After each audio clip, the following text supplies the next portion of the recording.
বিশ্বকাপে আর্জেন্টিনার সবচেয়ে বড় শক্তি কি লিওনেল মেসি নাকি এমিলিয়ানো মার্টিনেজ? অনেকেই বলবেন না, তাদের আরেকটি গোপন শক্তি হলো আর্জেন্টিনার গরুর মাংস। অবিশ্বাস হলেও সত্যি, কাতার বিশ্বকাপে নিজেদের জন্য 900 কেজি গরুর মাংস নিয়ে গিয়েছিল আর্জেন্টিনা। আর এবার যুক্তরাষ্ট্রে অনুষ্ঠিত বিশ্বকাপেও তারা 500 কেজির বেশি আর্জেন্টাইন বিফ সঙ্গে নিয়ে গেছে। প্রশ্ন হলো, শুধু স্বাদের জন্য নাকি এর পেছনে লুকিয়ে আছে পারফরমেন্সের রহস্য? চলুন বিস্তারিত জেনে নেই। তার আগে পেজে ফলো দিতে ভুলবেন না।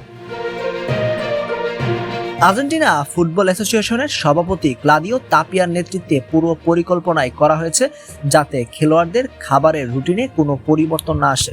দলটির মেডিকেল ও টেকনিক্যাল স্টাফের বিশ্বাস, বড় টুর্নামেন্টে হঠাৎ খাবার বদলে গেলে হজম, শক্তি এবং রিকভারি সবকিছুর উপর প্রভাব পড়তে পারে। তাই যুক্তরাষ্ট্রেও তারা নিজেদের দেশের পরিচিত গরুর মাংসই খাচ্ছেন। তবে বিষয়টি শুধু পুষ্টির নয়, সংস্কৃতিরও। আর্জেন্টিনায় আসাদো অর্থাৎ বারবিকিউ শুধু খাবার নয়, এটি পরিবার, বন্ধুত্ব আর দলীয় বন্ধনের প্রতীক। কোচ লিওনেল স্কালোনিও আগেও বলেছিলেন, আসাদো খেলোয়াড়দের মধ্যে ঐক্য এবং টিম কেমিস্ট্রি তৈরি করে।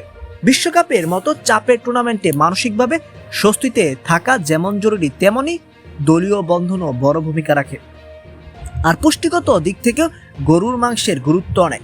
উচ্চমানের প্রোটিন, আয়রন ও জিঙ্ক থাকে গরুর মাংসে, যা পেশি গঠনে, শরীরকে দ্রুত পুনরুদ্ধারে এবং 90 মিনিটের ম্যাচে শক্তি ধরে রাখতে সাহায্য করে। তাই এটা বলা ভুল হবে না যে এই মাংস সরাসরি গোল করায় না, কিন্তু খেলোয়াড়দের সর্বোচ্চ পারফরমেন্স দেওয়ার জন্য শরীরকে প্রস্তুত রাখতে গুরুত্বপূর্ণ ভূমিকা রাখে।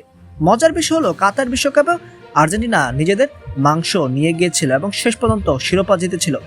সেই সফল অভিজ্ঞতার ধারাবাহিকতা এবারও একই পথ বেছে নিয়েছে তারা। তাই মেসির জাদুকরী গোল, মার্টিনেসের অবিশ্বাস্য সেভ কিংবা আর্জেন্টিনার দুর্দান্ত দলীয় পারফরমেন্স, এসবের পেছনে কঠোর অনুশীলনের পাশাপাশি গরুর মাংসের সঠিক পুষ্টি পরিকল্পনাও বড় একটি কারণ। আর্জেন্টিনা দলের গরুর মাংসের প্রতি এই প্রীতি আপনার কেমন লাগে জানাতে ভুলবেন না।